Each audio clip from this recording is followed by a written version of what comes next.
तो आज मकर संक्रांति, इस त्योहार की मैं बहुत बहुत आप सबको बधाई देता हूं। और आज के दिन प्रयागराज में महाकुंभ की विधिवत शुरुआत हुई है साधु संतों के द्वारा। वैसे कल हुई थी, लेकिन आज साधु संतों का स्नान आज वहां पर शुरू हुआ है। हमारी पुरातन संस्कृति जो सदियों सदियों से पूरी दुनिया में जिसकी पताका फहराई, एक बहुत बड़ा संगम उसका प्रयागराज में देखने को मिल रहा है। हम सब भारतवासी जो सनातन संस्कृति को मानते हैं, वो इस बात को देख करके बड़े खुश होते हैं कि कैसे प्रयागराज में दुनिया के सभी मत पंथ धर्मावलंबी ऐसे सब लोग आकर के वहां त्रिवेणी के अंदर पवित्र स्नान करते हैं। तो मैं इस बहुत बड़े त्योहार के लिए, महाकुंभ के लिए आपको बहुत बहुत बधाई देता हूं और भविष्य के लिए बहुत बहुत शुभकामनाएं देता हूं। जहां तक इस संस्था की बात है, इस संस्था के बारे में जितना कहा जाए उतना कम है। जब से इसकी स्थापना हुई थी, उसी समय से किसी न किसी रूप में, जैसे राकेश जैन जी ने कहा कि मेरा भी संपर्क इस संस्था के साथ और सजीव संपर्क रहा। मुझे भी इस संस्था से समाज के काम करने में, राजनीतिक क्षेत्र में काम करने में बहुत प्रेरणा मिली, क्योंकि मानव सेवा संघ राष्ट्रीय स्वयंसेवक संघ के विचार से पोषित एक संस्था है। इसके सदस्य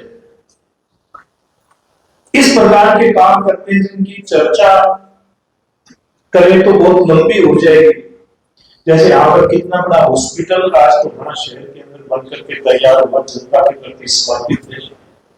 गरीब लोगों को अच्छी स्वास्थ्य सुविधाएं इस संस्था के माध्यम से मिलेगी, इन्होंने सुनिश्चित किया। कभी बाढ़ आ जाए, कभी दूसरी कोई इस प्रकार की घटना हो जाए। हमने देखा कि एक बार बड़ी दुर्भाग्यपूर्ण घटना जब आतंकवादी हमला हुआ था, तो इस संस्था के लोगों ने इस प्रकार से हमारी आंखों के सामने सब कुछ घटित हुआ था। सेवा के काम में लोग लगे थे।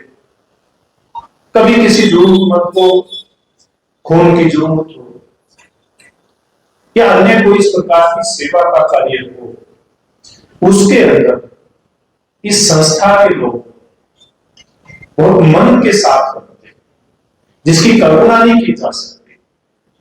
अगर कहीं कोई इस प्रकार के समर्पण भाव के साथ कोई काम करने का कोई जज्बा मिलता है, तो निश्चित रूप से इस संगठन से आप लोग जुड़े राष्ट्रीय स्वयंसेवक संघ से, उस प्रकार के संगठन इस प्रकार की प्रेरणा दे सकते हैं। तो एक कवि ने कहा, इस प्रकार के जो सेवा भाव से काम करते हैं उनके लिए तन समर्पित, मन समर्पित और ये जीवन समर्पित। जी चाहता है देश की धरती तुझे कुछ और भी, तुझे कुछ और भी। ऐसे ही मनोभाव से मंच के ऊपर बैठे और मंच के सामने बैठे हमारे सब बंधु भगिनी इसी भाव के साथ काम करते हैं, और इसीलिए तो इतनी बड़ी बड़ी संस्थाएं खड़ी होती हैं।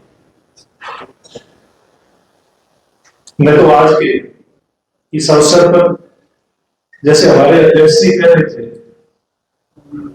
कि मैंने समय समय पर इस संस्था का सहयोग किया, लेकिन अध्यक्ष जी, इस सेवा के लायक अगर ये करोड़ों रुपए की ग्रांट अगर मेरे माध्यम से आई है, तो इस लायक तो बनाया भी आप लोगों ने था, चाहे मंच के ऊपर बैठे थे। इसलिए इसमें मेरा कुछ नहीं, एक ही भाव रहता है कि तेरा तुझको अर्पण क्या लागे देना। हमारा कुछ भी नहीं है। आप जो लोग ताकत देते हैं, उस ताकत के सहारे इतने बड़े काम हो जाते हैं।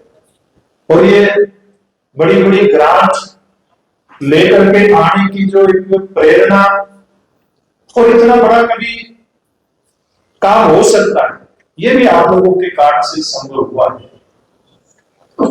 क्योंकि लगातार जैसे मैंने भी बताया कि संस्था के साथ मेरा सजीव संपर्क रहा है। जब कभी भी मौका मिलता तो मौका थोड़ा सा दुर्भाग्य से कम मिलता है, दूसरे काम ज्यादा हो गए हैं।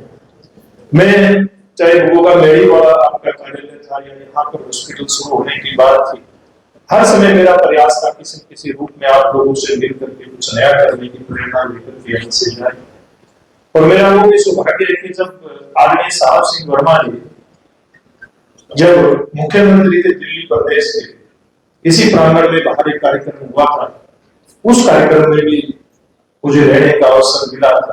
तो जब इस प्रकार के प्रेरणा के साथ लोग काम करते हैं समाज सेवा की प्रेरणा से, तो उसके लिए कुछ करने का मन सब लोगों का हो जाता है। तो इसमें कोई मैंने कुछ अलग से कुछ नहीं किया, मैंने तो एक छोटा सा योगदान एक सरकार के माध्यम से आप लोगों का करवा सकता था, करने का काम किया। भविष्य में भी जो भी जरूरत पड़ेगी मैं पूरे मनोयोग के साथ आपके आदेश की पालना करने का प्रयास करूंगा। आज के इस अवसर पर मैं एक बात, एक संदेश, क्योंकि आज बहुत पवित्र त्योहार और आज के दिन किस प्रकार से प्रयागराज जी के संगम में साधु संत आज अमृत स्नान कर रहे हैं। देखिए हमारे समाज के अंदर चलते चलते किस प्रकार की विकृतियां आई, ऊंच नीच जात पात बहुत सारी व्यवस्थाएं कर्म के आधार पर खड़ी करी गई, लेकिन वो उन्होंने विकृतियों का स्वरूप ले लिया। छुआछूत की बहुत बड़ी समस्या हमारे समाज के अंदर एक खड़ी हो गई। लेकिन अगर हम हमारी सनातन संस्कृति की तरफ अगर थोड़ा सा नजर डालेंगे तो हम लोग देखते आए हैं कि इस प्रकार का कुंभ जिसका आयोजन अभी वर्तमान में हो रहा है, जिसमें 40 करोड़ से ज्यादा लोग इसमें भागीदारी करेंगे, पूरे देश की दुनिया से करेंगे। जब एक ही स्थान के ऊपर स्नान हम सब लोग करते हैं तो फिर छुआछूत कहां रह जाती है? मुझे नहीं लगता, और मैं दावे के साथ कहता हूं कभी सनातन में कभी छुआछूत का स्थान रहा होगा। ये कर्म की व्यवस्थाएं थी, कर्म के आधार पर ये स्थायी व्यवस्थाओं का स्वरूप जिन्होंने ले लिया। आज जरूरत इस बात की है कि कर्म के अलावा किसी भी प्रकार की कोई जाति ना हो, सब भारतीय हैं, सब सनातनी हैं। इस प्रकार का भाव और इस प्रकार के भाव के आधार पर हम सब लोग अपना व्यवहार करने का संकल्प इस शुभ अवसर पर लेकर के जाएंगे तो मुझे लगता है कि आपका और हम सब बंधु भगिनियों का इस कार्यक्रम में भाग लेना सार्थक होगा। और बड़े यहाँ पर जो मन के साथ समाज की सेवा करते हैं उनका सम्मान भी तभी सार्थक होगा जब इस प्रकार के भाव से समाज के काम में लगेंगे।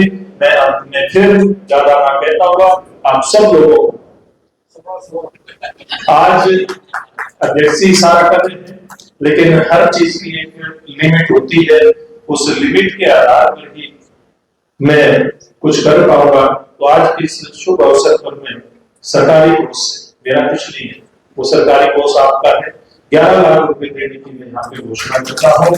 आप सबका बहुत बहुत